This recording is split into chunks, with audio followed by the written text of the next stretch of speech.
အားလုံးပဲမင်္ဂလာပါ Literary English Language Corner page ကကြိုဆိုပါရစေဒီနေ့ကျွန်တော်က vocabulary လေ့လာတဲ့နေရာမှာအရင်အရေးကြီးတဲ့ affix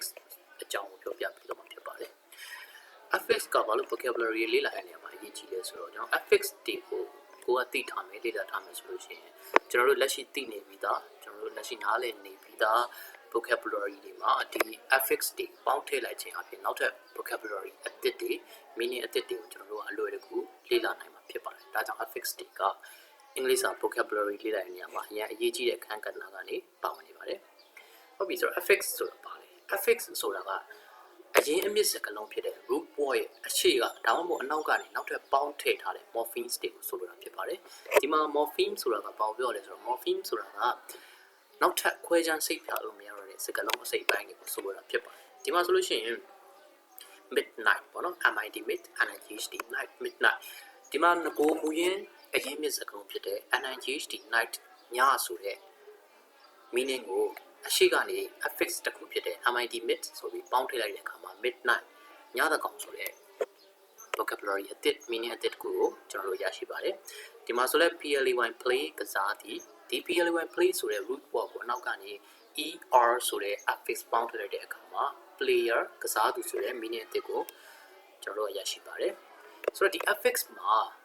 ခွဲခြားလိုက်လို့ရှိရင် affix ဘယ်နှခုရှိလဲဆိုတော့ affix ကိုခွဲလိုက်ရင်နှစ်မျိုးရှိပါတယ်ပထမတစ်ခုက prefix လို့ခေါ်တဲ့အရှိကနေဆက်တဲ့ရှေ့ဆက်ဖြစ်ပါတယ်နောက်တစ်ခုက suffix လို့ခေါ်တဲ့အနောက်ကနေဆက်တဲ့နောက်ဆက်ဖြစ်ပါတယ်ဆိုတော့ဒီစကားလုံးနှစ်ခုမှာဆိုလို့ရှိရင် night ကအရှိကပါတယ် mid mid ဆိုတဲ့ affix ကအရှိကဆက်တဲ့အတွက်ကျွန်တော်တို့ကသူ့ကိုရှေ့ဆက် prefix လို့ခေါ်ပါတယ်ဒီမှာ er ဆိုတဲ့ affix က play ဆိုတဲ့ word ကအနောက်ကနေဆက်ထားတဲ့အတွက်ကျွန်တော်တို့ကသူ့ကိုနောက်ဆက် suffix လို့ခေါ်ပါတယ်ဟုတ်ပြီဆိုတော့ prefix ပေါ့နော် prefix တွေပါလေ prefix တွေကျွန်တော်ခုနပြောခဲ့တယ်လို့ပဲ prefixes are morphemes that is added to the beginning of a root word အရင်မြစ်စကားလုံးတစ်ခုရဲ့အရှိကနေအစကနေပေါင်းထည့်တဲ့ morphemes တွေဖြစ်ပါတယ်တဲ့နော်ဆိုတော့ဒီ prefix တွေကို root word ဖြစ်တဲ့အရင်မြစ်စကားလုံးတွေရဲ့အရှိကနေပေါင်းထည့်လိုက်ခြင်းအပြင်ကျွန်တော်တို့ကနောက်ထပ် meaning အသစ်တွေဖြစ်တဲ့ new meanings တွေကိုရရှိပါတယ်ဒီမှာဥပမာကြည့်ပါ VIEW view view ဆိုတဲ့ root word ကိုကျွန်တော်တို့ကအရှိက PRE free ဆိုတဲ့ prefix ပေါင်းထည့်လိုက်တဲ့အခါမှာတော့ PRE VIEW ဆိုတဲ့ meaning အသစ်ရပါတယ်ဒီမှာလည်း STR star ဆိုတဲ့ root word ကိုအရှိကနေ super ဆိုတဲ့ prefix ပေါင်းထည့်လိုက်တဲ့အခါမှာ superstar ဆိုတဲ့ meaning အသစ်ရပါတယ်ဒါတွေကတော့အင်္ဂလိပ်စာမှာအသုံးများတဲ့ most common prefix တွေဖြစ်ပါတယ်ဒီမှာနံပါတ်1မှာဆိုလို့ရှိရင် anti anti ဆိုတာကသူ့ကိုဘယ်နေရာမှာသုံးလဲဆိုတော့တစ်စုံတစ်ခုရဲ့ဆန့်ကျင်ဘက်တွေကိုဖော်ပြတဲ့နေရာမှာ anti ကိုသုံးပါတယ်ဒီမှာဆိုရင် WR war ဆိုတဲ့စစ်ပွဲကိုကျွန်တော်တို့ကအရှိက anti ဆိုတဲ့ prefix ပေါင်းထည့်လိုက်တဲ့အခါမှာနောက်ထပ် meaning အသစ်ဖြစ်တဲ့စစ်ပွဲဆန့်ကျင်သူဆိုတဲ့အဓိပ္ပာယ်ရပါတယ်ဒီမှာဆိုရင် CLIMAX climax ပေါ့နော်အထောထိပ်ဆက်ရှိန်တက်တဲ့ဟာမျိုးကိုကျွန်တော်တို့အရှိက anti ဆိုပြီးပေါင်းထည့်လိုက်ရင်သူကဆက်ရှိန်မတက်ဘဲနဲ့အဖျားရှူသွားတယ်ဆိုတော့နောက်ထပ် meaning အသစ်တစ်ခုရပါတယ်ဒီမှာဆိုလို့ရှိရင် dis dis ကပါဘယ်နေရာမှာသုံးလဲဆိုတော့ကျွန်တော်တို့တစ်စုံတစ်ခုရဲ့ဒီဆန့်ကျင်ဘက်เนาะ opposite ကိုဖော်ပြတဲ့နေရာမှာ dis ကိုသုံးပါတယ် AGIE agreed သဘောတူသည်ဆိုတော့ဒီသဘောတူသည်ဆိုတဲ့စကားလုံးရဲ့အရှိကနေ dis ထည့်လိုက်တဲ့အခါမှာ disagree သဘောမတူဆိုတဲ့ meaning အသစ်တစ်ခုရပါတယ်ဒီမှာ ALLOW allow ခွင့်ပြုသည်ရဲ့အရှိမှာ dis ထည့်လိုက်တဲ့အတွက် disallow ခွင့်မပြုဘူးဆိုတဲ့အဓိပ္ပာယ်ရပါတယ်ဒီမှာဆို mid mid ဆိုလို့ရှိရင်လည်း middle เนาะအလယ်လက်ပုံစံကိုဖော်ပြဖို့အတွက်သုံးတဲ့ prefix ဖြစ်ပါတယ် way ရဲ့အရှိမှာ mid ထည့်လိုက်ရှင် midway ပေါ့နော်နောက်တစ်ခု nhd night ကျွန်တော်ခုနပြောခဲ့တဲ့ဥပမာလိုပါပဲ night ညဘက်ကိုဒီနောက်က mid ထည့်လိုက်တဲ့အခါမှာညသကောင်ညလယ်ဆိုတဲ့ meaning တစ်ခုထွက်လာပါတယ်နောက်တစ်ခုက mis miss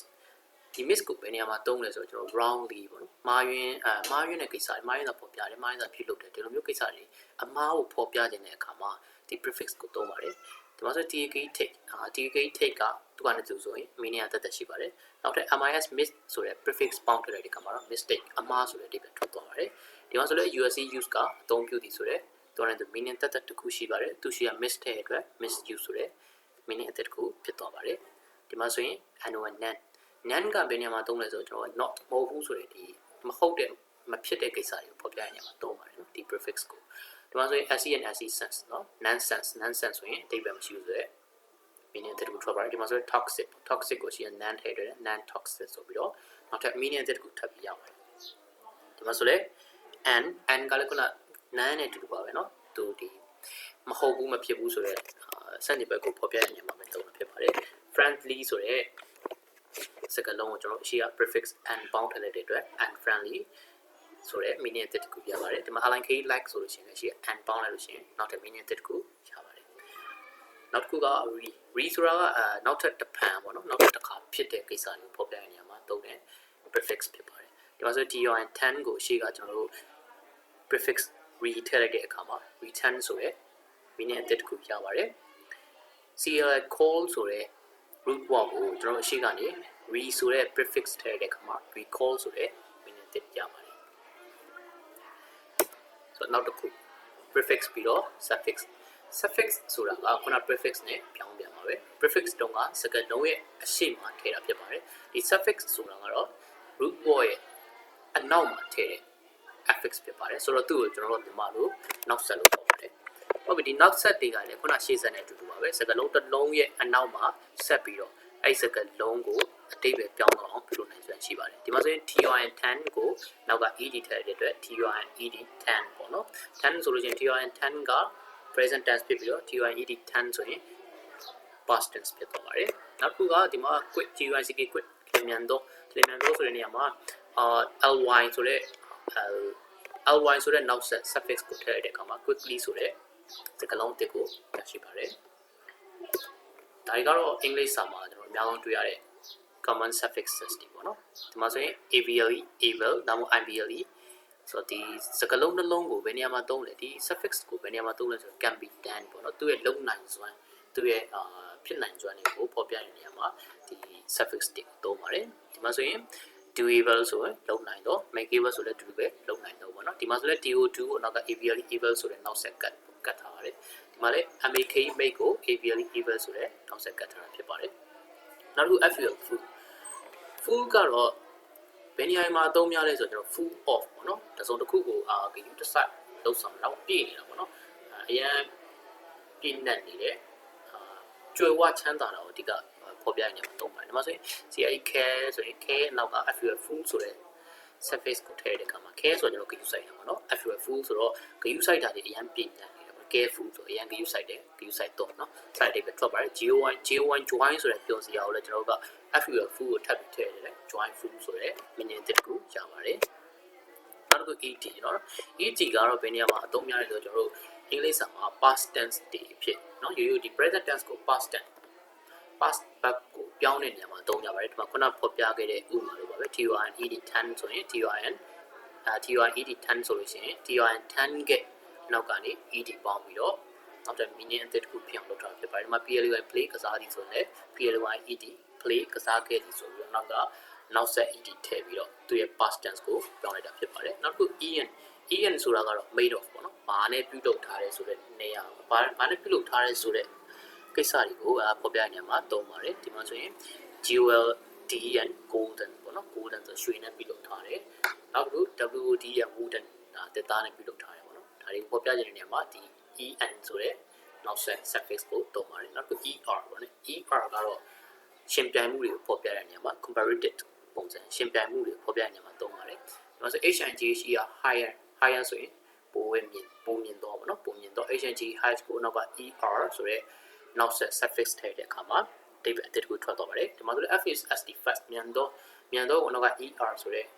နောက်ဆက်ကလိုက်တဲ့နေရာမှာ faster ပိုပြီးမြန်တော့ဆိုတဲ့အဓိပ္ပာယ်ဖြစ်သွားပါတယ်နောက်တစ်ခု er ကိုပဲနောက်ထပ်ပုံစံတစ်မျိုးနဲ့ဘယ်လိုသုံးလဲဆိုတော့ဒီလူကဘယ်လိုမျိုးလဲပေါ့နော်လူတစ်ယောက်က